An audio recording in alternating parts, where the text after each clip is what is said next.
My dear student, আজকে আমরা তোমাদের ক্লাস 11-এর সেকেন্ড কবিতা অর্থাৎ দ্য ব্যাঙ্গল সেলার এই কবিতাটাকে নিয়ে আলোচনা করতে চলেছি। তবে এই কবিতাটা আলোচনা করার পূর্বে কয়েকটা কথা আমি তোমাদের বলতে চাই। যেমনটা তোমরা দেখতে পাচ্ছ যে ব্যাঙ্গল সেলার এই কবিতাটার রাইটারের নাম কি রয়েছে, দেখো, সরোজিনী নাইডু। সরোজিনী নাইডু কে ছিলেন এটা নিয়ে আমরা কয়েকটা কথা জানব। সরোজিনী নাইডুর নাম আমরা হয়তো অনেকেই শুনেছি। ভারতীয় স্বাধীনতা সংগ্রামের ইতিহাসে সরোজিনী নাইডুর নাম একটা অবিস্মরণীয় নাম, এটা আমরা অনেকেই জানি। দেখো, তার সরোজিনী নাইডুর একটা পরিচয় আমি তোমাদের এখানে দিচ্ছি। দেখো কি বলা আছে, সরোজিনী নাইডু ওয়াজ আ ফেমাস ইন্ডিয়ান পোয়েট, একজন বিখ্যাত ভারতীয় কবি। অর্থাৎ তোমরা আজকে যে কবিতাটা পড়তে চলেছো দ্য ব্যাঙ্গল সেলার, এটা অ্যাকচুয়ালি একজন কবি যিনি ভারতীয় কবি তার লেখা। ভারতীয় ইংরেজি সাহিত্যের কবিদের মধ্যে সরোজিনী নাইডুর নাম কিন্তু বিশেষভাবে উল্লেখযোগ্য।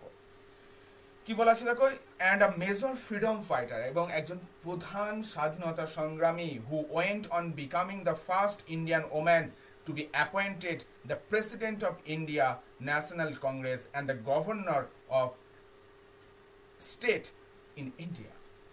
অর্থাৎ ভারতীয় জাতীয় কংগ্রেসের প্রেসিডেন্ট নির্বাচিত হয়েছিলেন, কিন্তু প্রথম তিনি নির্বাচিত হয়েছিলেন সরোজিনী নাইডু, ভারতীয় জাতীয় কংগ্রেসের সভাপতি তৎকালীন দিনে, এবং পরবর্তীতে তিনি কিন্তু উত্তরপ্রদেশে বেসিক্যালি ইউপির গভর্নর হিসাবেও নিযুক্ত হয়েছিলেন। অর্থাৎ পলিটিক্যাল ক্ষেত্রেও কিন্তু সরোজিনী নাইডুর সমান এফেক্ট ছিল যতটা তার লিটারেচারে ছিল। সাহিত্যের ক্ষেত্রেও তিনি যেমন সমানভাবে পারদর্শী ছিলেন, পলিটিক্যালিও তিনি কিন্তু সমানভাবেই পারদর্শী ছিলেন, এই কথা আমরা বলতে পারি। সরোজিনী নাইডুকে ডাকা হতো নাইটেঙ্গেল নামে, এবং সরোজিনী নাইডু কিন্তু মহাত্মা গান্ধীর অনেক বড় একনিষ্ঠ ভক্ত ছিলেন বলতে পারি। মহাত্মা গান্ধীর সমস্ত আদর্শ সরোজিনী নাইডু কিন্তু মেনে চলতেন, এবং মহাত্মা গান্ধী সরোজিনী নাইডুকে এই নাইট অ্যাঙ্গেল উপাধিতে কিন্তু ভূষিত করেছিলেন। তো বেসিক্যালি সরোজিনী নাইডু সম্বন্ধে আমাদের যেটুকু জানা দরকার বা যতটুকু জানা দরকার ছিল আমরা কিন্তু এখানে সেটা জেনে নিলাম। এইবার এই যে কবিতাটার কিছু বিষয়বস্তু এবং কবিতাটার কিছু কনটেক্সট বা কবিতার নাম নিয়ে কয়েকটা আলোচনা আমি তোমাদের সঙ্গে করতে চলেছি। Bengal seller, Bengal seller is a poem exploring the life of a Indian woman. অর্থাৎ তোমার এই কবিতার নাম দেখে যেটা আমরা আপাত দৃষ্টিতে আইডিয়া করতে পারছি যে এটা কিন্তু বেসিক্যালি চুড়ি বিক্রেতাদের কথা বলছে, তাই তো?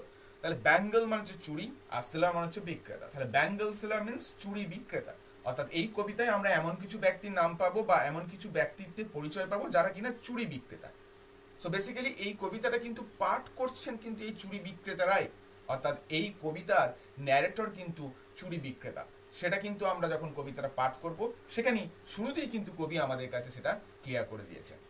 পরের অংশে কি বলা আছে দেখো, এই কবিতা ইন্ডিয়ান ওম্যান, ভারতীয় নারীদের যে বিভিন্ন পরিচয় সেটা কিন্তু তুলে ধরে। This poem revolves around bangles, এই কবিতা চুড়িকে কেন্দ্র করে আবর্তিত হয়েছে, which is an important ornament for embellishment of women in Indian society। ভারতীয় সমাজে বা ভারতীয় নারীদের একটা গুরুত্বপূর্ণ অর্নামেন্ট বা গুরুত্বপূর্ণ অলংকার কিন্তু আমরা বলতে পারি এই চুড়ি। আমরা সবাই জানি ভারতীয় সংস্কৃতিতে চুড়ি পরাটা কিন্তু জাতি ধর্ম বর্ণ নির্বিশেষে সকলেই কিন্তু নারীরা চুড়ি পরিধান করে, এবং নারীর কাছে এই চুড়িটা কিন্তু তার একটা আত্মসম্মানের বিষয়, তার একটা অন্যতম গুরুত্বপূর্ণ অলংকার। এই অলংকারকে কেন্দ্র করে ভারতীয় নারী সমাজের যে চিত্র বা নারী সমাজের যে বিভিন্ন ধাপ সেইটাই কিন্তু এই কবিতায় তুলে ধরা হয়েছে আমাদের ব্যাঙ্গল সেলারে। ব্যাঙ্গল সেলার কবিতায় দেখানো হয়েছে একটা নারীর বিকাশ কতটা ধাপে ধাপে হয়, বা একটা নারীর বিকাশের বিভিন্ন ধাপগুলো কিন্তু চুড়ির বিভিন্ন বর্ণ এবং তাদের বিভিন্ন বর্ণনার মাধ্যমে কবি অর্থাৎ সরোজিনী নাইডু কিন্তু আমাদের সামনে সেটা তুলে ধরেছেন। এই কবিতায় আমরা দেখতে পাবো নারী মনন এবং নারী চেতনের যে বিকাশটা ঘটেছে সেটা কিভাবে ঘটেছে। তো চলো এর পরবর্তী অংশ আমরা কবিতাটা পাঠ করে আস্তে আস্তে দেখে নেবো। এবং হ্যাঁ, কবিতা পড়ার সময় অবশ্যই দেখতে পাবো, ভালো করে তোমরা অবশ্যই খেয়াল রাখবে এই কবিতায় কিন্তু বিভিন্ন সময় বিভিন্ন রকম কালারের ইউজ করা হয়েছে। তাহলে এই কালারগুলোর সিগনিফিকেন্স কি আছে সেটাও কিন্তু আমরা কবিতা পাঠ করতে করতেই জেনে নেব। তবে তার আগে কবিতাটার একটুখানি সম্বন্ধে কয়েকটা তথ্য দিয়ে রাখি যেগুলো তোমাদের এমসিকিউ এর জন্য কিন্তু ভেরি মাচ ইম্পর্টেন্ট, এমসিকিউ প্রশ্নের জন্য খুবই গুরুত্বপূর্ণ। দেখো বলা আছে the source of the poem, source অর্থাৎ এই কবিতাটা কোন মূল গ্রন্থ থেকে নেওয়া হয়েছে the bird of time. Bird of time বলে সরোজিনী নাইডুর যে গ্রন্থটি রয়েছে বা কবিতা সংকলনটি রয়েছে সেইখান থেকে কিন্তু নেওয়া হয়েছে দ্য ব্যাঙ্গল সেলার্স। এই কবিতাটি, যেটা প্রথম পাবলিশ হয়েছিল কোথায় বা কত সালে, 1912, 1912 সালে। এবং এই কবিতাটার যে রিদমিক স্টাইলটা কি, রিদমিক কাপলেট। কাপলেট মানে কি, জোড়া। এটা যেন তোমরা কাপ আর প্লেট বলে ভেবে নিও না। যে শব্দটা হচ্ছে কাপেল, কাপেল থেকে আমরা শব্দটা পেতে পারি কাপলেট। আমরা সবাই জানি কাপেল মানে হচ্ছে দুইজনকে বোঝায়। তো কাপলেট বলতে এখানেও দুটো দুটো করে লাইনে তোমরা ছন্দ দেখতে পাবে। তার মানে এই কবিতার টোটাল কিন্তু স্ট্যান্জা আছে 4টে, এবং প্রত্যেকটা স্ট্যান্জায় কিন্তু 3 জোড়া করে কাপলেট, অর্থাৎ 6টা করে লাইন আছে। টোটাল 24 লাইনের কবিতায় মোট 12 জোড়া কাপলেট আমরা পাবো। 12 জোড়া না, অ্যাকচুয়ালি 12টা কাপলেট, 12টা কাপলেট পাবো। এক একটা কাপলেট বলতে একটা জোড়াকে বোঝায়। তো 24টা লাইন, 12টা কাপলেটের কবিতা। এবং এই কবিতাটার যে রিদমিক স্টাইল তাকে বলা হচ্ছে কাপলেট। এই কবিতার রিদমিক স্কিমটা কি, রিদমিক স্কিম বা ছন্দ মিলটা কেমন ভাবে হয়েছে, ওই যে বলেছি না কাপলেট নিয়ে হয়েছে, তা ছন্দটা কিভাবে হয়েছে। ছন্দটা হচ্ছে এ A B B C C, অর্থাৎ আমি বলেছি এক একটা স্ট্যান্ডার্ড 6টা লাইন। প্রথম দুটো লাইন কবিতার যদি শেষে মেলাও তোমরা দেখতে পাবে শেষ দুটো শব্দের মধ্যে মিল রয়েছে প্রথম দুটো লাইনে। একইভাবে থার্ড এবং ফোর্থ লাইনের শেষ দুটো শব্দের মধ্যে মিল থাকবে। আবার একইভাবে ফিফথ এবং সিক্সথ লাইনে শেষ দুটি শব্দের মধ্যে মিল থাকবে। তো তাদেরকে এ A B B C C এই ছন্দে লেখা হয়েছে।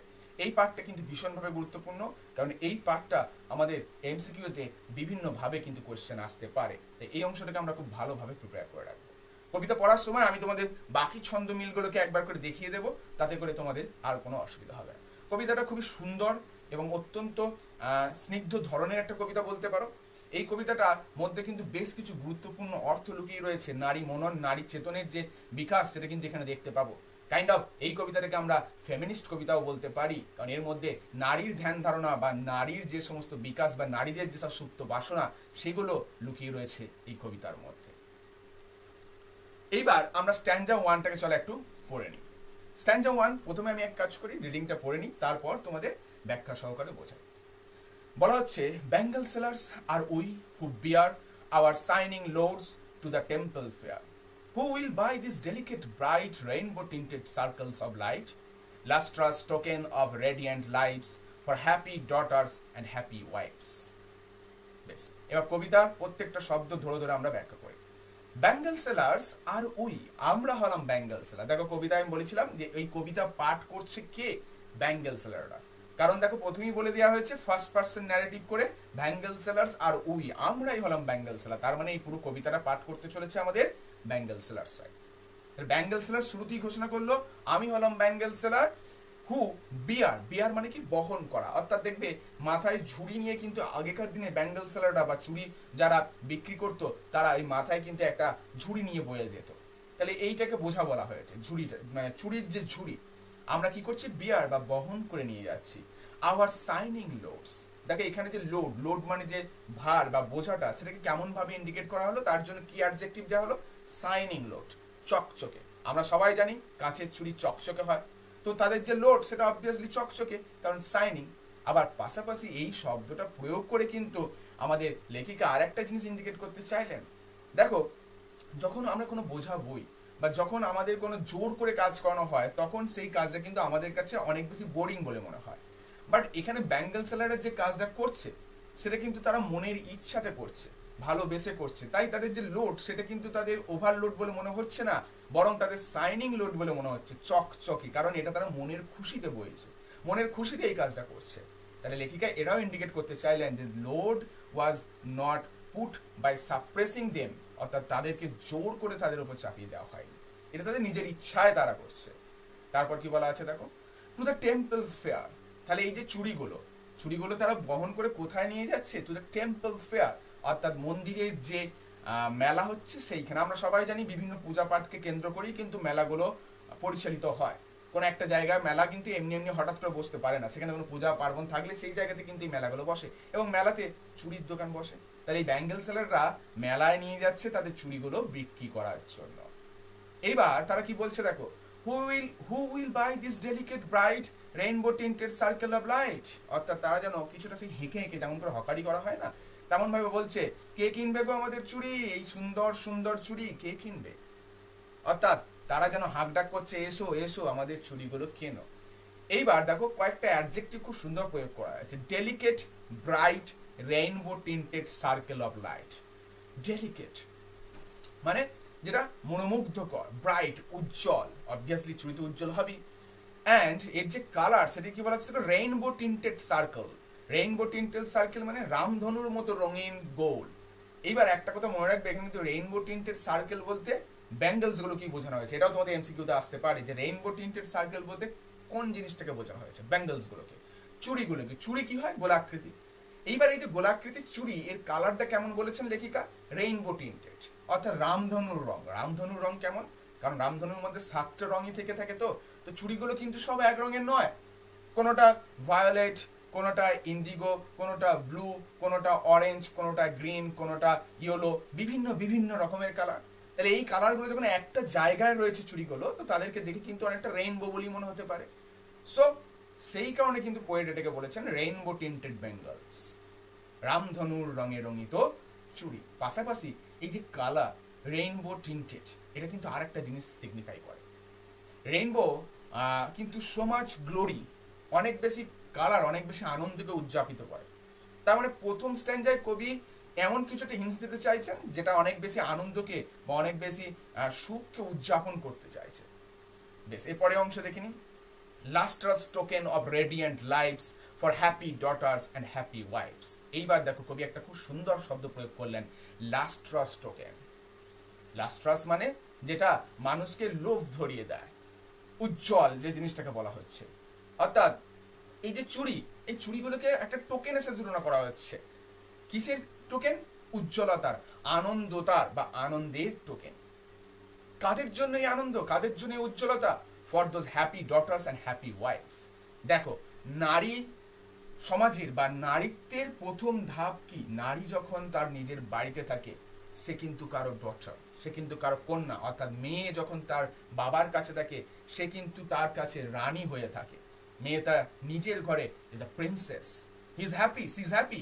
তার নিজের বাড়িতে থাকার সময় কিন্তু সে সব সময় খুব খুশি, খুব আনন্দে থাকে, কারণ নিজের বাড়িতে যে স্বাধীনতা সে পাবে সে কিন্তু অন্য কোথাও পাবে না।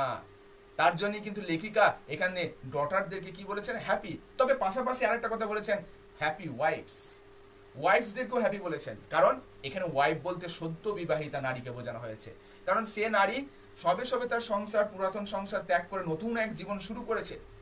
এই জীবনটা কিন্তু প্রত্যেকটা নারীর মনে একটা আকাঙ্ক্ষা থাকে, কারো মনে সুপ্তভাবে প্রত্যেকের মনেই কিন্তু থেকে যায়, তারা প্রত্যেকেই চায় নতুন একটা জীবন শুরু করতে। তাহলে এই যে ওয়াইফস, তাদের একটা নতুন লাইফ, তারা নতুন সঙ্গ পেয়েছে, নতুন সঙ্গী কাছে পেয়েছে, নতুন ভাবে জীবনটাকে চিনছে, সেই কারণেও কিন্তু তারা আজ হ্যাপি।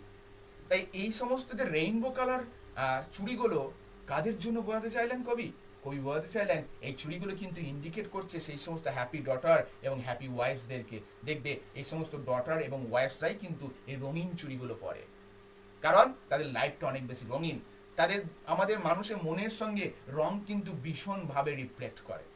রং আমাদের মনের বিভিন্ন চেতনগুলো বা বিভিন্ন অবস্থাগুলো কিন্তু ফুটিয়ে তোলে।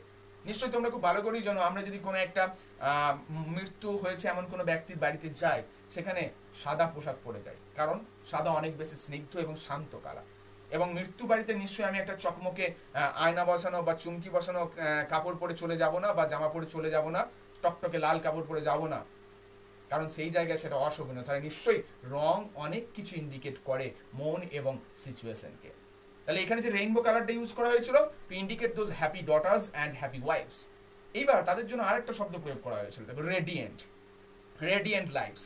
এই যে ডটার্স এবং ওয়াইফ, এদের জীবনটা কি উজ্জ্বলতায় পরিপূর্ণ, উজ্জ্বলতায় পরিপূর্ণ, কারণ তাদের মনে খুশি। যখন সে ডটার আছে তখন সে বাবার কাছে থাকছে, নিজের মন মতো যা খুশি বাড়িতে করতে পারছে, দে আর হ্যাপি। আবার যখন তাদের বিবাহ হচ্ছে তখন তারা একটা নতুন জীবন পাচ্ছে, নতুন করে তারা একটা স্বপ্ন দেখছে, সেই কারণে তাদের জীবনটা কিন্তু আলাদাভাবে আবার রেডিয়েন্ট হয়ে উঠছে। আশা করছি ফার্স্ট স্ট্যান্ডাটা কিন্তু আমাদের কাছে ক্লিয়ার হয়েছে।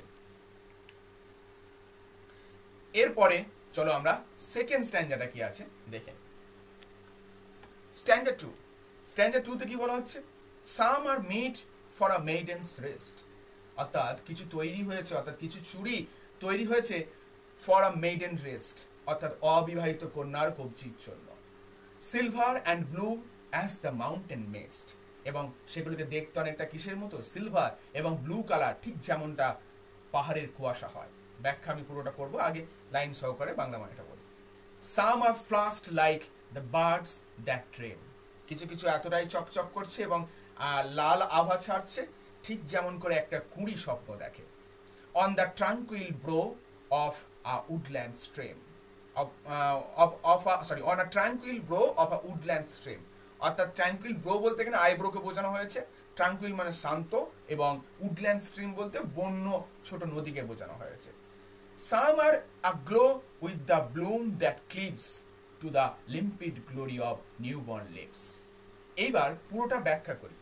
এই সেকেন্ড স্ট্যান্জা আমাদের কিন্তু আর এক দশাকে বোঝাচ্ছে। প্রথম স্ট্যান্জা নারীর জীবনের অবিবাহিত নারী এবং বিবাহিত নারী এদের কিছুটা অংশ করে ইন্ডিকেট করেছিল। সেকেন্ড স্ট্যান্জা আমাদের কিন্তু যুবতী মেয়েকে, অবিবাহিত যুবতী মেয়েকে ইন্ডিকেট করছে, তার জীবনটাকে ইন্ডিকেট করছে। কেমন দেখো, বলা আছে সাম আর মেড ফর মেইডেন্স রিস, অর্থাৎ প্রথমেই বলে দেওয়া হলো কিছু চুড়ি তৈরি হয়েছে ওই অবিবাহিত কন্যাদের কবজিতে থাকার জন্য বা অবিবাহিত কন্যাদের কবজির জন্য।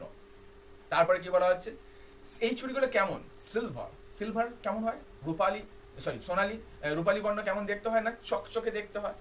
তাহলে এই যে মেডেনরা, এই যে অবিবাহিত কন্যারা, এরা অনেক বেশি গ্লোরিয়াস হয়, এরা অনেক বেশি সুন্দরী হয়, এদের মধ্যে একটা আলাদা রকম গ্লোরি থাকে, যে গ্লোরিটা কিন্তু তার প্রাণবন্ততাকে ইন্ডিকেট করে। যখন একজন নারী বিবাহ বন্ধনে আবদ্ধ হয় তার কিছুটা হলেও কিন্তু স্বাধীনতা খর্ব হয়, অর্থাৎ এই যে সিলভারনেস বা রূপালী কালার বা চকচকে ভাব, এটা তার স্বাধীনতা, ফ্রিডমকে ইন্ডিকেট করছে সামহাউ। এরপর কি বলা হচ্ছে দেখো, and the blue, blue like the mountain mist, mountain mist নিশ্চয়ই তোমরা ক্লাস 9 একটা কবিতা পড়েছিলে, mile the mist upon the hill বলে, সেখানেও দেখবে কিন্তু পাহাড়ের উপর কুয়াশাকে নীল বর্ণে বলা হয়েছিল, কারণ দূর থেকে পাহাড়ের উপর কুয়াশাকে দেখতে অনেকটা নীলাভ লাগে। এবং এই কালারটা কিন্তু অপূর্ব সুন্দর, এই কালারটার মধ্যে একটা ওপেননেস আছে, যেটা একটা মেডেন ডটারের মধ্যে আছে, অবিবাহিত কন্যার মধ্যে আছে। She is free to do anything whatever she likes in her father's house. তারপরে কি বলা হচ্ছে, some are flush like the birds that dream on the tranquil brow of a woodland stream. এই চুড়িগুলোর মধ্যে কিছু কিছু রয়েছে আবার ফ্লাস্ট, মানে হচ্ছে কি লাল বর্ণে। কিরকম লাল, এটা বলতে পারো তোমরা রক্তিম রং, যেটা বলা হয় ক্রিমসন রেড, ঠিক আছে, ক্রিমসন রেড যে কালারটাকে বলা হয় সেই রকম কালার, অর্থাৎ একেবারে গাঢ় লাল বর্ণের একটা আভা কিন্তু কিছু চুড়ির মধ্যে রয়েছে।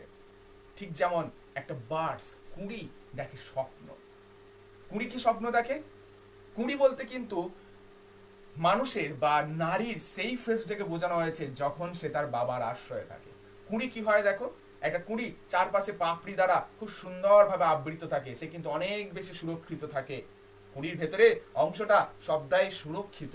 একজন নারীও যখন তার বাবার কাছে থাকে সে অনেক বেশি সুরক্ষিত থাকে, সে অনেক বেশি যত্নে থাকে, সে ইজ লাইক দ্য প্রিন্সেস, সে রাজকুমারীর মতো থাকে। এই রাজকুমারীরা যখন বাবার আন্ডারে থাকছে, যখন অবিবাহিত থাকছে, তখন কিন্তু প্রত্যেক রাজকুমারী মনে একটা স্বপ্ন দেখে, যে কি স্বপ্ন, যে আমারও একদিন একটা নতুন সংসার হবে, আমারও পাশে একটা নতুন মানুষ দাঁড়াবে, আমি ওই মানুষটির সঙ্গে সুখে শান্তিতে সংসার করব। আমরা প্রত্যেক মেয়েরাই কিন্তু এই স্বপ্নটা দেখে থাকি, প্রত্যেক নারীর মনেই কিন্তু এই চেতনটা আসে যে আমার নিজের একটা সংসার হবে, আমার নিজের একজন স্বামী হবে, একজন পুত্র হবে। প্রত্যেক নারীর মনে এই স্বপ্নটা কোনো না কোনো এক জায়গায় কিন্তু সুপ্তভাবে থেকে যায়, প্রত্যেক নারী কিন্তু এই জিনিসটাকে নিয়ে ফ্যান্টাসাইজ করে। তাহলে প্রত্যেক কুঁড়ি কিন্তু একদিন ফুল হতে চায়, ঠিক যেমন একটা কুঁড়ি একদিন ফুটে ফুল হয় বা সে কুঁড়ি অবস্থা থাকাকালীন যখন ফুল হতে চায়, প্রত্যেক নারীও তেমনি একদিন অবিবাহিত নারী থেকে বিবাহিত নারী হবে বা অবিবাহিত নারী থেকে বিবাহিত নারী হওয়ার স্বপ্ন সে দেখে। এবং এই স্বপ্ন অনেকটা কেমন বলা হচ্ছে, ট্রাঙ্কুইল, শান্ত স্নিগ্ধভাবে তার মনের মধ্যে যেন থেকে যায়। বাট এই স্বপ্নটা আবার কিন্তু উডল্যান্ড স্ট্রিমের মতো হতে পারে। উডল্যান্ড স্ট্রিম বলতে কি, জঙ্গলের ভিতর দিয়ে, পাহাড়ি জঙ্গলের ভেতর দিয়ে বয়ে চলা নদীর কথা এখানে বোঝানো হয়েছে। পাহাড়ি নদীর স্বপ্ন দেখে যে আমিও বহুদূর বিস্তৃত হব, বহুদূর পর্যন্ত আমার এই নদী গতিপথ বয়ে যাবে পাহাড়ের মধ্য দিয়ে, এমন শান্ত স্নিগ্ধ পরিবেশের মধ্য দিয়ে। প্রত্যেক নারীও তো স্বপ্ন দেখে যে আমার একটা সুন্দর বিবাহিত জীবন হবে, সুন্দর সংসার হবে, সুন্দর পরিবার হবে। কিন্তু এই নদী, উডল্যান্ড রিভার বা উডল্যান্ড স্ট্রিম যেমন জানে না যে একদিন তাকে ঠিক ওই পাহাড় থেকে বাস্তবতার মাটিতে নিচে পড়তে হবে, সে জানে না কোথায় পড়তে হবে, আবার সে এটাও ভাবে না যে আমাকেও তো একদিন উপর থেকে নিচে পড়তে হবে, আমাকেও একদিন ঝর্ণা হয়ে ঝরে পড়তে হবে। তেমনি একটা নারীও জানে না তার বিবাহের পরের জীবনটা সবসময় যে সুখের হবে তার কিন্তু কোনো অর্থ নাই। নদীকে যেমন তার স্বাধীনতা হারিয়ে ফ্রি ফল করে নিচে পড়ে যেতে হয়, একদিন নারীকেও হয়তো তার স্বাধীনতা হারিয়ে সবকিছুকে খর্ব করে নিচে পড়ে থাকতে হবে। নিচে পড়ে থাকতে হবে মানে তার স্বাধীনতার অন্ধকার থেকে, স্বাধীনতার আলো থেকে অন্ধকারে আসতে হবে। বাবার বাড়িতে থাকার সময় যে স্বাধীনতা সে পেত, বিবাহের পর সম্পূর্ণরূপে একই স্বাধীনতা কিন্তু কোনো নারী পায় না। যেটা নারী ভাবে, ফ্যান্টাসাইজ করে, রোমান্টিসাইজ করে যে আমার জীবনটা এমন করে হবে, বাট সেইভাবে হয় না। অনেকটা উডল্যান্ড স্ট্রিমের মতো, তাকেও একদিন পড়তে হয়। তারপরে কি বলা হচ্ছে, summer aglow with the bloom that cleaves to the limpid glory of newborn lips। এইবার কি বলা হচ্ছে না, কিছু বিভাজিত limpid glory of newborn lips. Newborn lips কেমন হয় বলতো, অনেক বেশি প্রাণবন্ত, অনেক বেশি ফ্রেশ, এবং তার মধ্যে কি থাকে, that is the most purest quality is the chastity. সতীত্ব বলি আমরা বাংলায় যেটা, অর্থাৎ যে নারী অবিবাহিত তার মধ্যে কি আছে, চেস্টিটি, সতীত্ব। অর্থাৎ এই চেস্টিটির মতোই বা সবুজ পাতার মতোই কিন্তু এই অবিবাহিত নারী পবিত্র, ঠিক যেমন এই চুড়িগুলো পবিত্র। অর্থাৎ এখানে চুড়ির রঙের সঙ্গে কিন্তু নারীর পবিত্রতাকে একত্রিত করে দেওয়া হলো সেকেন্ড স্ট্যান্ডা। এরপর আসছি আমরা থার্ড স্ট্যান্ডা। থার্ড স্ট্যান্ডা আমাদের কি বলা হচ্ছে দেখো, Summer like fields of sunlight crown meet for a bride on her bridal morn. Some like the flame of her marriage fire, or reach with the hue of her heart's desire, tinkling, luminous, tender and clear, like her bridal laughter and bridal tear। এরপরে কিন্তু নারীর জীবনের দ্বিতীয় phase, অর্থাৎ বিবাহের জীবনটাকে বোঝানো হলো। কবি বলছেন সেখানে কিছু চুড়ি রয়েছে যেগুলোকে দেখতে অনেকটা কিন্তু কর্নফিল্ডের মতো, অর্থাৎ ইয়োলিস কালার। কর্নফিল্ড অর্থাৎ শস্য ক্ষেত্রের উপর সূর্যের আলো পড়লে যেমন শস্য ক্ষেত্রে কিছু ইয়োলিস কালার ধারণ করে, এখানেও কিছু চুড়ি রয়েছে যেগুলো কিছুটা ইয়োলিস কালার। অর্থাৎ এদেরকেও কিন্তু দেখতে, এই চুড়িগুলো সৃষ্টি হয়েছে কাদের জন্য, ফর দ্য ব্রাইডাল মর্ন, অর্থাৎ ওই নারীর জন্য যে বিবাহ করতে চলেছে। বিবাহ করতে চলা নারী যেমন হলুদ বর্ণের চুড়ি ধারণ করে বিবাহের দিন, সেরকমই এইগুলো যেন ইন্ডিকেট করছে, এই হলুদ বর্ণের চুড়িগুলো যেন ইন্ডিকেট করছে সেই সমস্ত নারীকে যাদের বিবাহ হতে চলেছে। অর্থাৎ দেখো এক একটা কালারের চুড়ি কিন্তু এক এক ধরনের মহিলার জন্য। তাহলে ইয়েলো কালারের যে চুড়ি সেটা কাদের জন্য, সেই সমস্ত মহিলা যাদের বিবাহ হতে চলেছে। আবার কিছু কালার রয়েছে, কিছু চুড়ি রয়েছে যেগুলো আগুনের শিখার মতো। সেগুলো কিসের জন্য, কখনের জন্য, যখন সেই নারী বিবাহ আসরে বসছে তখন সেই নারীর জন্য কিন্তু ওই চুড়িগুলো। এগুলো তাদের জীবনে যে ম্যারেজ ফায়ারটা কিসে indication. Fire is a perfect image in literature, perfect image of passion. প্রত্যেক নারী যখন বিবাহ করে তার মনে কিন্তু একটা আলাদা আকাঙ্ক্ষা থাকে, তার মনে কিন্তু একটা আলাদা উত্তেজনা, আলাদা ভয় কাজ করে। একটা ভয়, উত্তেজনা মিশ্রিত আনন্দ সব মিলেমিশে কিন্তু এক জায়গায় একত্রিত হয়ে যায় একটা নারীর মনে যখন সে বিবাহ আসনে বসে। তাহলে তার মনের যে প্যাশন, যে ভয় মিশ্রিত যে আনন্দ, সেটাকে প্রকাশ করছে কোন কালারের চুড়ি, ওই লালাভ বর্ণের চুড়িটা। তারপরে কি বলা হচ্ছে, like a bridal laughter and bridal tear. এখানে দেখো দুটো শব্দ অপোজিট প্রয়োগ করা হলো, ব্রাইডাল লাফটার আবার ব্রাইডাল টিয়ার। ব্রাইডাল লাফটার কিসের জন্য, যে বলেছি না ভয় মিশ্রিত আনন্দ। ব্রাইডাল লাফটার কি, সেটা নতুন জীবনে পদার্পণ করতে চলেছে, নতুন করে তার জীবনের একটা সম্পূর্ণ নতুন ফেজ, একটা নতুন ইনিংসে শুরু করতে চলেছে। সেই কারণে সে অনেক বেশি খুশি, কারণ সে তার মনের মানুষ, তার কাছের মানুষটাকে পাশে পাচ্ছে সম্পূর্ণ নিজের করে, এই কারণে সে খুশি। আবার ব্রাইডাল টিয়ার কিসের জন্য, একজনকে সে পাচ্ছে, বাট এই একজনকে পাওয়ার জন্য তার শৈশব থেকে কাটিয়ে আসা দিনগুলোকে, শৈশব থেকে কাটিয়ে আসা সেই ঘরগুলোকে, শৈশব থেকে সঙ্গে থাকা বাবা মাকে কিন্তু ছেড়ে যেতে হচ্ছে। অর্থাৎ এতদিন যাদের ভালোবাসা পেয়েছে বড় হয়ে উঠলো, তাদেরকেই কিন্তু আজ তার কাছ থেকে সরে যেতে হচ্ছে, মানে তাদের থেকে কিন্তু আজ তাকে সরে যেতে হচ্ছে। তাহলে এই কারণে তার চোখে জল আসবে। দেখবে আমরা সবাই দেখি যে যখন মেয়েদের বিদায় হয় তখন কিন্তু মেয়েরা কান্নাকাটি করে। কেন করে? এই যে এতদিনের এতগুলো বছরের একসাথে আবদ্ধভাবে থাকা, সেই বন্ধনকে কাটিয়ে নতুন জায়গায় যাওয়া যে কতটা জিনিস তাকে বলে একটা নারী বোঝে, কতটা শক্ত জিনিস তাকে বলে একটা নারী বুঝতে পারে। একজন নারী বোঝে তার ঘর সংসার ছেড়ে নতুন সংসারে পাড়ি দেওয়ার কষ্টটা কতটা। তাই একাধারে সে যেমন খুশি হচ্ছে, নতুন জীবন পাচ্ছে, আবার পাশাপাশি সে কিন্তু চোখের জলও ফেলছে, কারণ সে তার সমস্ত কিছুকে পেছনে ফেলে যাচ্ছে এক অজানা অচেনা জায়গা। এটাই নারীদের জীবন, এবং নারীর জীবনে এই যে আইরনি, সেটাই কিন্তু এই অংশে প্রকাশ পাচ্ছে। এরপর আমরা চলো আজকে আমাদের কবিতার লাস্ট স্ট্যান্জাটুকু দেখে নিই। স্ট্যান্জা 4, স্ট্যান্জা 4 কি বলা হচ্ছে? Some are purple and gold flecked grey, for she who has journeyed through life midway, whose hands have cherished, whose love has blessed, and cradled fair sons on her faithful breast, and serves her household in faithful pride, and worships the gods at her husband's side. এইবার চতুর্থ স্ট্যান্জায় নারী জীবনের অন্তিম ধাপ বা অন্তিম ধাপ আমরা বলতেও পারি বা অন্তিম ধাপ নাও বলতে পারি, নারী জীবনের পূর্ণতার ধাপটাকে তুলে ধরা হয়েছে। চতুর্থ স্ট্যান্ডায় আমাদের দেখানো হয়েছে নারীকে ইন দ্য মিড ওয়ে, মধ্যবয়সী নারীদেরকে। দেখো শুরু করেছিলাম কিন্তু মেডেন ডটার দিয়ে, তারপরে সেই মেডেন ডটারই বিবাহ হলো, এখন কিন্তু আমরা পৌঁছেছি in the mid way of a females life. তাহলে নারীর জীবনের মধ্যদশা, এই মধ্যদশায় তার জন্য কোন কালারটা শুট করছে দেখো, purple and gold flecked grey. Grey কি? ধূসর রঙকে বোঝানো হয়। আবারও লিটারেচারে এই গ্রে, ব্ল্যাক এই কালারগুলো কিন্তু চরম সিগনিফিকেন্স। গ্রে বলতে ধূসর বোঝানো হয়। ধূসরতা কিসের ইঙ্গিত দেয়? ধূসর পরিপূর্ণতার ইঙ্গিত দেয়, ধূসর এক্সপিরিয়েন্সের ইঙ্গিত দেয়। আমাদের যখন চুল পেকে যায় তখন তাকে কি বলা হয় বলতো? Grey hair, not the white hair. তাহলে এই যে চুল পাকা হয় কিসের জন্য? এক্সপিরিয়েন্সের জন্য বলা হয়। তাহলে এই যে এক্সপিরিয়েন্স যখন আসছে আমাদের মধ্যে তখন কিন্তু কালার অটোমেটিকলি গ্রে আসছে। নারীরা এবার পরিপূর্ণ হয়েছে, তারা তাদের মিডওয়েতে, লাইফের মিডওয়েতে পৌঁছেছে। তারা এখন 35-36 বছর হয়তো বা তাদের বয়স হয়েছে। তাহলে এখন তারা অনেক বেশি এক্সপিরিয়েন্সড, সংসার সম্বন্ধে অনেক বেশি জ্ঞান তাদের আছে। সেই কারণে তাদের জন্য purple and gold toned grey কালারের যে চুড়িগুলো রয়েছে সেইগুলো ব্যবহার করা হচ্ছে। হুজ হ্যান্ডস হ্যাভ চেরিশড, এই নারীদের হাত কি করেছে? চেরিশ করেছে।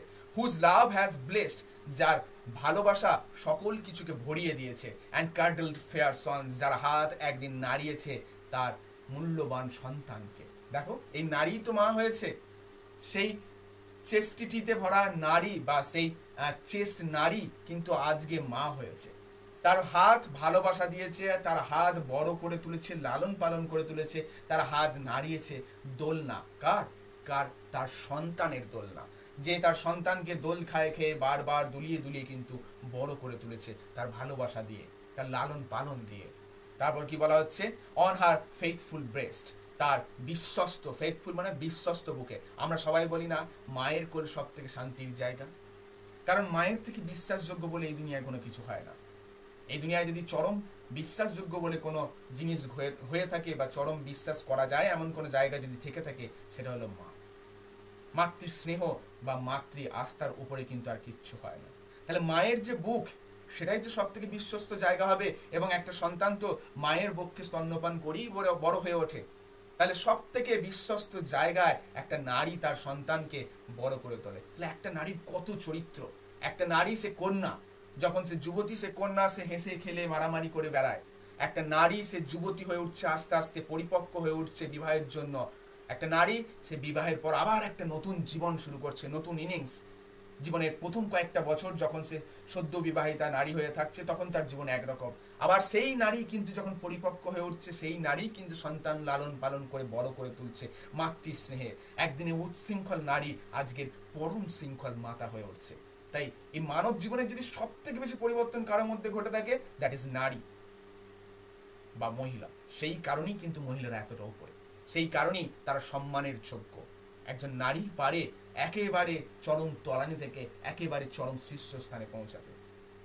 কখনো বা তাদেরকে আমরা ভগবানের রূপ বলতে পারি। ভগবানও হয়তো বা এতটা পরিবর্তন হতে পারে না যতটা একটা নারী হতে পারে। যে নারী একদিন নিজে সব থেকে বেশি কেয়ারলেস ছিল, সেই নারী কিন্তু পরম কেয়ারের সঙ্গে তার সন্তানকে একদিন প্রতিপালন করে, তার লালন পালন করে বড় করে তোলে তার বক্ষ মাঝারে। এরপরে কি বলা হচ্ছে দেখো, and serves her household in fruitful pride. এই নারী কি করেছে? আজকে তার জীবনে এতটা সময় পেরিয়ে এসেছে, বিবাহের পর সে তার পরিবারকে সার্ভ করেছে, অর্থাৎ দান করেছে উইথ ফ্রুটফুল প্রাইড, গর্বের সঙ্গে। আমরা অনেকে বলি না যে সংসারে কাজ করা বা বাড়ির কাজ করা এটা কোনো কাজ হলো। আমরা অনেকে যারা আমাদের মাদার যারা রয়েছেন, যাদেরকে আমরা হাউসওয়াইফ বলে থাকি বা হাউসকিপার বলে থাকি, তাদেরকে অনেকে অনেক জায়গায় কিন্তু ছোট করে দেখা হয়। বাট যারা এই কাজটা করে থাকে, যাদেরকে ছোট করে দেখে থাকে হাউস ওয়াইফদের বা হাউস কিপারদের, তাদেরকে যদি দুদিনের জন্য তাদের যে দায়িত্ব সেটা দেওয়া হয়, তারা হাঁপিয়ে উঠবে, তারা পারবে না। ওই অফিসের কাজের থেকেও বাড়ির কাজ অনেক বেশি difficult. So give respects them, তাদেরকে শ্রদ্ধা করো, কারণ প্রত্যেকটা কাজই সমান। একটা বাড়িকে সুন্দর করে গুছিয়ে রেখে একটা বাড়িকে সুন্দরভাবে মেনটেন করা, সন্তান প্রতিপালন করা, সকলের মন জুগিয়ে চলা এতটাও সহজ ব্যাপার নয়। কিন্তু নারী এই কাজটা করে, এবং নারী এই কাজটা কিন্তু গর্ব করে। ইয়েস, তাদের গর্ব করাটা সাজে, কারণ it's a difficult job, so much difficult job, it's not an easy work. সুতরাং নারী তার এই ঘরের কাজ নিয়ে গর্ব করছে। এই নারী কোন নারী? যারা তাদের মিড ওয়েতে এসে পৌঁছেছে। তারপর কি বলা হচ্ছে? And worships the gods at her husband side, এবং আজ সে তার স্বামীর পাশে বসে ঈশ্বরের আরাধনা করে। অর্থাৎ সে যোগ্যতা অর্জন করেছে ঈশ্বরের আরাধনা করার। কারণ ঈশ্বরকে পেতে গেলে ঠিক যেমন কষ্ট করতে হয়, একজন নারীও কিন্তু তার জীবনে এতটাই কষ্ট করে। এই ঈশ্বরের আরাধনার যোগ্য কিন্তু সে। এবং আজ সে তার স্বামীর পাশে বসে দুজনে একসাথে মেলবন্ধনের দ্বারাই কিন্তু সংসারটাকে পরিচালনা করে, কারণ তারা দুজনে সংসারটাকে গড়ে তুলেছে। এবং আজ তাদের সময় এসেছে ঐশ্বরিক আরাধনা করা। তাই জীবনের সব কটা স্টেজ পেরিয়ে এসে একজন নারী আজ ঈশ্বরের আরাধনায় মগ্ন হচ্ছে। অর্থাৎ দেখো, পুরো কবিতা জুড়ে আমরা যে জিনিসটা পেলাম, একটা নারী জীবনের বিভিন্ন স্টেপ বা বিভিন্ন ধাপগুলো, একজন নারী কতগুলো ধাপ পেরিয়ে তার অন্তিম পর্যায়ে এসে পৌঁছায়, তারই কিন্তু একটা দেখো খুব ভিভিড ডেসক্রিপশন এই কবিতায় আমরা পেলাম। আশা করছি সম্পূর্ণ কবিতাটা তোমাদের কাছে বোঝা গেছে। খুবই ইজি এবং খুবই সুন্দর একটা কবিতা।